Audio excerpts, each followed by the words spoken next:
Donald Trump has warned he will impose high tariffs and further sanctions on Russia if Vladimir Putin fails to end the war in Ukraine. Right on his social media platform, Truth Social, he said that by rushing to settle the war, he was doing Russia and its president a very big favor. Trump has previously said he would negotiate a settlement to Russia's full-scale invasion launched in February 2022 in a single day. Russia has not yet responded to the remarks, but senior officials have said in recent days that there is a small window of opportunity for Moscow to do with the new US administration. Putin has said repeatedly that he is prepared to negotiate an end to the war, which first began in 2014, but that Ukraine would have to accept the reality of Russia's territorial gains, which are currently about 20% of its land. He also refuses to allow Ukraine to join NATO. Ukraine does not want to give up its territory, although President Volodymyr Zelensky has conceded he may have to cede some currently occupied land temporarily. On Tuesday, Trump told a news conference he would be talking to Putin very soon.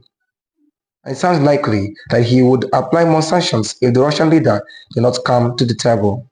But in his Truth Social post on Wednesday, he went further. "I'm going to do Russia, whose economy is failing, and President Putin a very big favor," he wrote. "Settle now and stop this ridiculous war. It is only going to get worse.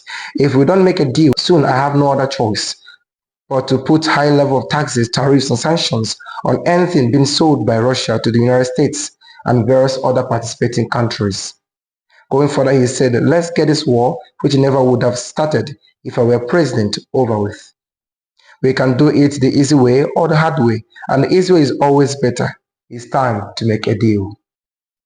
Russia's Deputy UN Ambassador Dmitry Polyansky earlier told Reuters News, Kremlin would need to know what Trump wanted in a deal to stop the war before the country moves forward.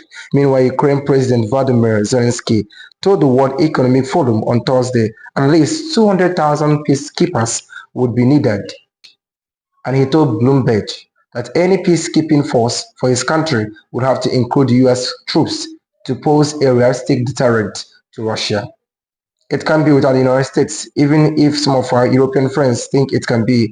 No, it will not be," he said, adding that no one else would risk such a move without the US. While Ukrainian leaders might appreciate this tougher talking Trump, they have always said Putin only understands strength.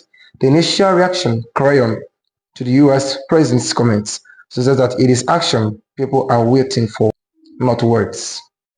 Trump has not specified where more economic penalties might be aimed or when. Russian imports to the US have plummeted since 2022, and there are all sorts of heavy restrictions already in place. Currently, the main Russian exports to the US are phosphate-based fertilizers and platinum. In his social media post, Trump also couched his threat to tariffs and tighter sanctions in words of love for the Russian people and highlighted his respect for the Soviet losses in World War II, a near-sacred topic for Putin. Though Trump massively overestimated the numbers and appeared to think the USSR was Russia alone.